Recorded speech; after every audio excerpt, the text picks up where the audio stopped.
commonly referred to as health disparities. Most health disparities affect groups neglected because of income, race, ethnicity, gender, sexual orientation, location, or a combination of all of these. Researchers believe that people in these groups experience worse health because they tend to have less access to the conditions that support health, like healthy food, good housing, education, safe neighborhoods, and freedom from discrimination. A major goal of public health is to reduce these disparities so that everyone has the opportunity to be as healthy as possible. It's really important that we recognize that not everyone is on the same footing and that we use our outreach capabilities to make sure that we're recognizing people in those populations to help them get what they need. Find access to care, resources, and ways to live healthier lifestyles. Absolutely. So some examples of health disparities are things that we might see every day and not even realize it.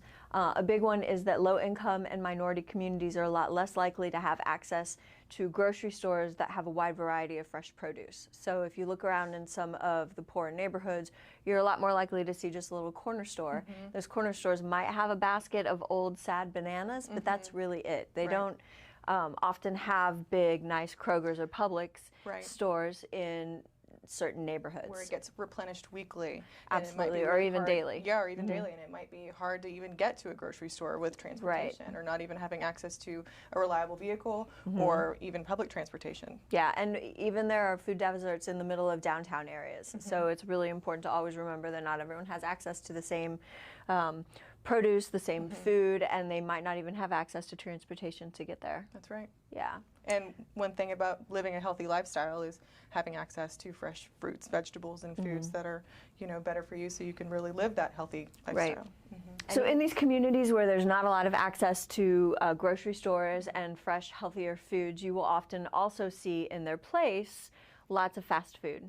Fast food is usually affordable. It's convenient. Unfortunately, it's not very healthy. So when people eat a diet that is predominantly fast food, you have high blood pressure, you have obesity, you have type 2 diabetes, you have high cholesterol, you have all of these health problems that contribute to and are a large part of the health disparity that is so prevalent in low-income populations, because it's not even that you don't have access to the healthier stuff, all you have is the unhealthy stuff. So if you're not often seeing healthier options because you're not in a grocery store, it may not occur to you to make the healthier options or to even look for them. But it's really easy to grab a burger or even it's right around the corner. And even if it is offered, at a fast food joint. What do you do with it? Do you really want it? That's not where you're used to eating. That's not what your family's used to eating. So it's almost like you don't see it, you don't think about it, you don't want it. Out of sight, out of mind. Nutrition is another thing that affects health disparities in not only urban communities but rural communities. Rural residents often travel really far distances to reach healthcare delivery sites. So you might live in the middle of nowhere and not have any kind of clinic around the corner from your house or even a major hospital. You might have to travel a county or two, sometimes a few hours, to reach even a doctor. So why does travel matter? Why does distance matter? Distance matters because if you have to drive an hour or two, or you have to get a ride, you're less each likely. way, you're way less likely to go get the screenings that you need, your preventive care, even your yearly physical. You're just not going to do it because it's really inconvenient. If you don't have reliable access to transportation and you don't want to ask somebody because you don't want to be a bother, you're just not going to get that done. Or, you might have to take off work an entire day to make that round trip to get those screenings. So then it's more like, well, I'm going to be losing, money on my next paycheck because I have to take a day off to go drive, an hour one way to go get the screening and then an hour back. It's just very inconvenient. So it's more of a chore for them than it is just do it and, get your screenings and take care of yourself. African Americans were 1.3 times more likely to visit the emergency room at least once in the past 12 months compared to whites. Why is that? I think that is often because African American folks might not have health insurance. Maybe historically they haven't had health insurance, they haven't had an opportunity to have it, and so it's just not part of their lifestyle to get it, and so they tend to use the emergency room as their primary care doctor instead of having a medical home where they can go have their annual wellness visits and their screenings that are necessary based on their age and whatever their family history. So they just are like, well, I'm sick right now, so I'm going to go to the emergency room and get my care there rather than taking care of it before it happens. Right, and another important feature of having a medical home is there's someone who's keeping an eye on you and what you have coming up. So you might not even have to remember to go get your screening because you're going to get a little postcard in the mail that says it's time for your screening and helps you remember. Or a phone call. Or a phone call. So Absolutely. when you don't have any of those components in place and you don't have any of that support, then you're a lot less likely, again, to go and get any kind of services, and then you're unhealthy and you're sick, and before you know it, you're in the emergency room because you don't know what else to go. What else to do. And you know, a lot of times, you know, maybe you're a little sick and you just kind of like, no, I'll be all right, I'll be all right. And you do that for so long until it's something that really it's a true emergency. It's a true emergency, and or it's a catastrophic illness. A really bad case, and it's going to require a lot more medical intervention to, you know, fix the problem if you would have just had a medical home and access to care, and, you know, we're taken care of that way. So another example is the overall cancer death rate was 1.2 times higher among African Americans than whites. So that just kind of... a big number. It is. And if you think about it, you obviously ask the question, why? Well, we can circle back to our last example of utilizing the emergency room, you know, as more times than other races. And it's like, why? Well, because they might not have had a medical home where they have gotten, you know, screenings, and they waited until they got really sick and then went to the emergency room. And, you know, if you don't have access to a primary care doctor or, you know, a federally qualified health center or somewhere where you can get your cancer screenings and catch everything before it gets worse. Or when caught early, colorectal cancer can be extremely easy to treat, and the outcomes are always really good, and it's a lot easier for someone to survive a cancer diagnosis in the earlier stages. Right. But if you let something go and let something go, and all of a sudden you're having significant symptoms and you present in the emergency room because you're in serious trouble, that could have very serious outcomes. That could lead to a very long journey. Absolutely. Of, you know, treatment and recovery, and it might not even make it that far. Right. A lot of people die because their colorectal cancer specifically was not caught early, and by the time we get around to finding it, it's too late. And it's tragic, and it's preventable. It is tragic, and you know, in fact, another disparity as far as the cancer deaths that we talked about with the percentage-wise is 60% of African Americans end up dying from colorectal cancer. Right.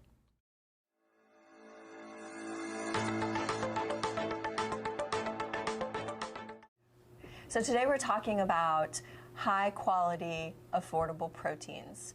They come from both the animal and the plant world. Animal proteins include meat, such as beef or pork, poultry, seafood, and eggs, of course, cheeses as well. And from the plant-based protein groups, we have beans, peas, soy products, nuts, and seeds. So these are all great protein sources. Everyone needs protein. Unfortunately, Americans eat more protein than they need. Most people over the age of 9 should eat only about 5 to 7 ounces of protein per day. The palm of your hand is a great way to measure the amount of protein that you're getting. The palm of your hand is roughly 3 ounces of meat. So when you're purchasing protein at the store, you want to make sure that you're purchasing a lean protein. So these include lean or low-fat cuts of meat like a round or sirloin if you're looking at beef. Pork is lean as well. Finally, ground beef that is at least 90% lean is a great option for you. When you're getting poultry, or if you're buying a steak, you always want to routinely trim the meat as much as possible. And if you're cooking ground beef, you want to drain the fat off. If you're making chicken, to do like a roasted chicken or a baked chicken or grilled chicken, you want to trim off as much of the skin or all of the skin as you can. And you also want to make sure to incorporate some seafood into your diet. So trying seafood twice a week is a great place to start. Most of the seafood options are naturally very lean and also still high in protein. Also, varieties like salmon include beneficial fatty acids, and these can reduce the risk of heart disease. Frozen seafood is routinely on sale at the grocery store, and it's super easy to cook with. It's easy to bake. You can put it into stir fries, and it's really, really versatile. Finally, don't forget the plant protein foods. So nut butters are a great way to add some protein to your breakfast in the morning, or a peanut butter and jelly sandwich is fantastic. You always want to choose unsalted nuts and pay attention to the portion sizes to keep your portions in control. Plant proteins are also naturally low in fat and high in fiber, so it's definitely a healthier option as you're looking to maybe trade out some meat meals for meatless meals. Budget-friendly proteins. Protein is likely one of the biggest strains on your wallet when it comes to food shopping. If you have freezer space, buy more pricier meat in bulk when it is deeply discounted. Try replacing half of the ground meat in tacos with your favorite beans, such as black beans or kidney beans. Canned beans are faster to prepare than dried beans. You simply drain them and rinse them to reduce the sodium. Also make sure to buy lower sodium or no salt added beans. Dried beans do require soaking and cooking, but they are a blank canvas and very easy to work with.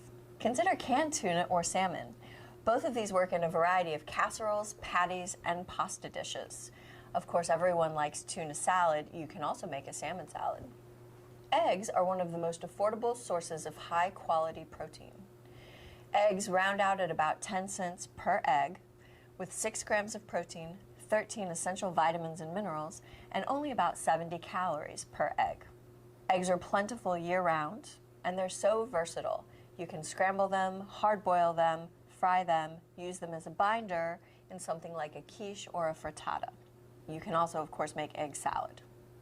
Try topping a salad with a hard-boiled egg for an added protein punch.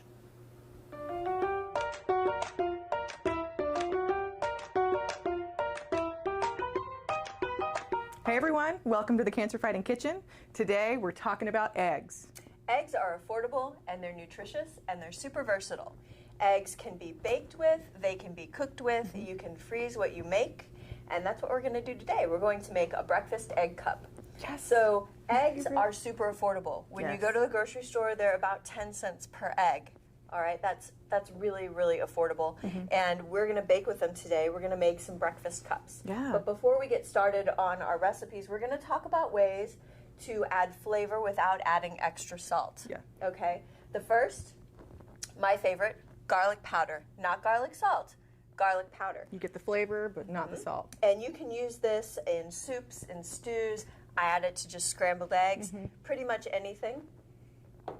Good old-fashioned black pepper. You can buy the whole peppercorns and grind it yourself, or you can buy ground pepper already. You can also use white pepper if you'd like. It's a little spicier. I like it for soups and things that I don't want the black flecks in, especially if you have kids that are picky and they don't like bugs in their food. You just sneak some white pepper in there for the flavor. Sriracha, everyone's favorite hot sauce. Good old hot sauce, yep. And then one of the seasoning blends. Okay, so this is the Lowry's. You can also use Mrs. Dash. These have no salt in them, but again, it's really important to read the label when you're looking at them at the grocery store. So this label let's have a look-see. Is spices, including black pepper, paprika, red bell pepper, and just a smidge of sugar. Perfect. So no salt, tons of flavor. So we're going to get started. We've already beaten the eggs. We put them into just a pouring container with a spout, so it's really easy to put them into the tins. And we're going to spray them with PAM. You can use any kind of cooking spray that you'd like. This is great because it doesn't have any cholesterol or sodium or calories, so it's just something to keep the egg cup from sticking. Right. Okay. So we're going to spray these. I use this a lot at home. And I love egg cups because they're so easy, not only to make, but easy to store and then just grab and go. Absolutely, and you nuke them for just like 10 or 15 seconds. Now, each one of these has about, what does it say, 82 calories per egg cup. So you can have one for a little snack, you can have 2 or 3, just make sure you're doing the math so that you know what your calories are for your meal. Okay, so first we're going to add to each of these cups just a little bit of diced onion. Okay. So in the bowl or the pitcher, you just have the eggs. Just the eggs and a little bit of pepper. Okay. So this is how you build your little egg cups. Absolutely, yeah. And you want to, really make it easy on yourself because we're not trying to get super fancy here. We just want to have a quick breakfast that's easy to make and run out the door. Yep. All right. So you're only going to fill these egg cups up about halfway because the egg does kind of puff up as you cook it. Plus, you're adding your other ingredients. So that's when you can kind of create your own flavor. Absolutely. And put your favorites in. Yeah, we've got 3 today. And this is a dozen eggs. I think we're going to have some left over from this, which when we made our test batch, I just nuked for the dogs. They were very happy. They loved that. They were very happy. All right, so there we go. Now, the first one that we're going to do is kind of an Italian version. So we've got grape tomatoes that we just sliced in half. So each one of these options is going to fill 4 cups. So we've got tomatoes.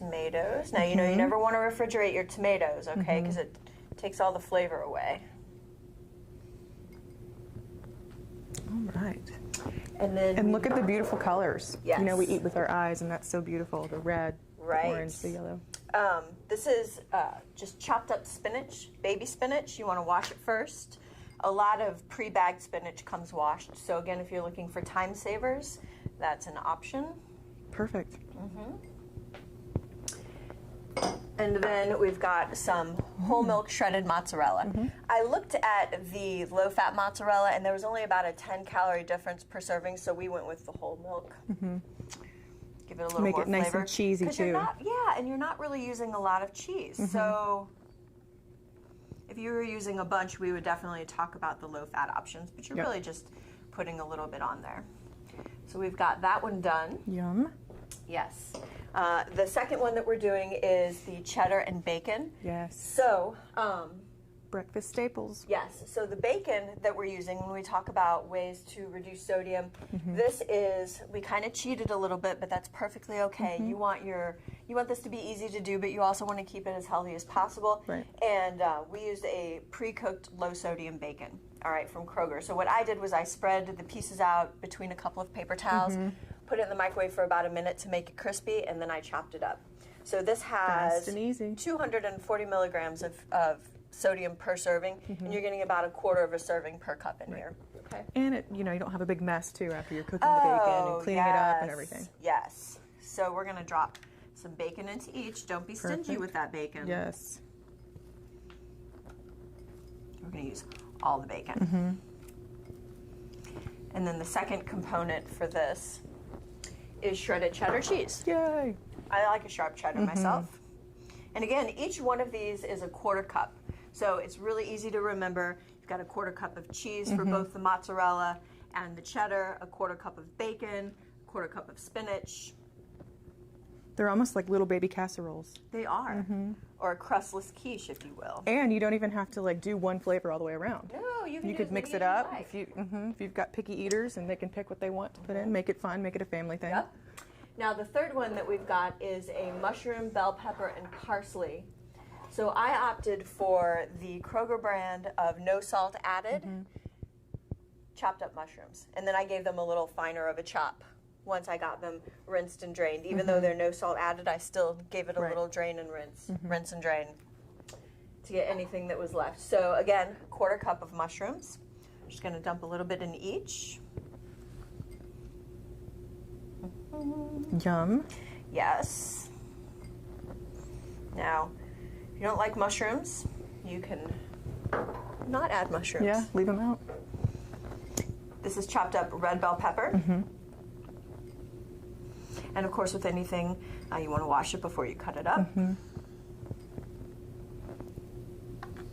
They look so beautiful. They're really colorful and pretty. Okay. And then finally, a little bit of chopped. I used fresh parsley, but you can use dried parsley too if you have it. There's no sense in buying fresh stuff if you have the dried stuff because it's getting baked. Right. Okay. Beautiful. So, yes. While we were assembling all of these, we were preheating the oven to 350, and we're just going to pop these in for 15 to 20 minutes. So what I did when I did our test version was I put them in for 7 minutes, rotated them, looked at them, put them in for another 7. At our oven here, they only needed about 15 minutes. Okay.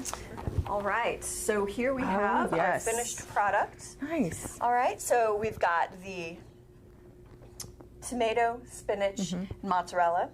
This is the cheese and bacon, the cheddar cheese. Yes. And finally, the parsley, bell pepper, and mushroom. Perfect. All right. And you could store those in a Ziploc bag, or you can throw them in a little container, throw them in the fridge. You could probably freeze these too. Absolutely, you can freeze those. Yeah. Perfect. It's a great breakfast, super easy, very versatile. You could add whatever ingredients you'd like to them, and they're a low-calorie, low-sodium option. And a good source of protein. Yep. These are a perfect little size. For They a are. snack, you can just have one of these, or if you want to eat 2 or 3. If you know that you've got a breakfast. long Or morning lunch. or lunch. With That's a right. little salad. Treat it like a quiche. You've got bacon and cheese, I do have the bacon and cheddar. and I've got the tomato. All right, shall we? We shall. All right. Cheers. Very good. Light and fluffy. Full of flavor. All right, we'll see you next time. Bye. Let's talk about physical activity, specifically endurance. Many different exercises can improve your health and independence. Endurance exercises are activities like walking, jogging, swimming, raking, sweeping, or dancing that can increase your heart rate and breathing for an extended period of time. They will make it easier for you to walk farther, faster, and uphill. How much? How often, you ask? Build up your endurance gradually, especially if you haven't been active for a long time. Count your steps. This can be done through an app on your cell phone or with a fitness tracker. Try to build up to at least 30 minutes of moderate intensity endurance activity on most or all days of the week. And here are some examples of an endurance exercise. Take the stairs at home or when out running errands or at your office building. Take a brisk walk, starting off at a comfortable pace. Walk for 10 to 15 minutes. Each time you walk, increase your speed and the duration of your walk. Lastly, biking. This can be done on a road bike or on a stationary bike at home. All right, we've got some exciting news. We do. So we've been talking a lot about health disparities, cancer being one of the major ones. And we at Community Health Works have put together a program of mini grants. And these mini grants are designed to decrease cancer disparities throughout communities. Yes. What the mini grant program means is that we want you to investigate and design a plan to combat a cancer disparity that exists in your community. If you have something that you see that you'd like to fix, let us know. Come up with a plan. We have 4 plans that will be selected, and each will receive $1,250 to implement that proposal. Hey everybody, thanks so much for joining us today. We hope that you've enjoyed our program, and we will see you in May. Bye. Bye.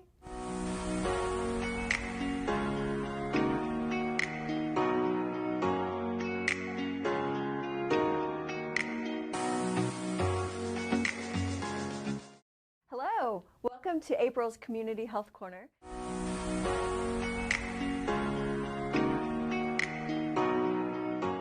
My name is Lacey and this is Ursula, and we are going to talk about all kinds of exciting stuff today.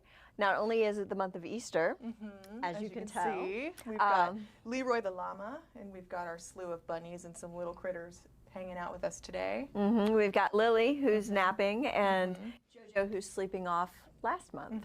As you can tell, he still is wearing his St. Patty's Day stuff. Yeah, he's a good boy. So today we are going to talk about health disparities, and we're also going to do a little bit of cooking. We've got egg cup done 3 ways. We're going to talk about low-cost proteins, specifically eggs, and some meatless proteins like beans, and we're just going to have a really good time. Celebrated every year in April, National Minority Health Month is an effort to raise awareness about health disparities that continue to affect racial and ethnic minority populations. Differences in how common a health condition is between groups is commonly referred to as health disparities.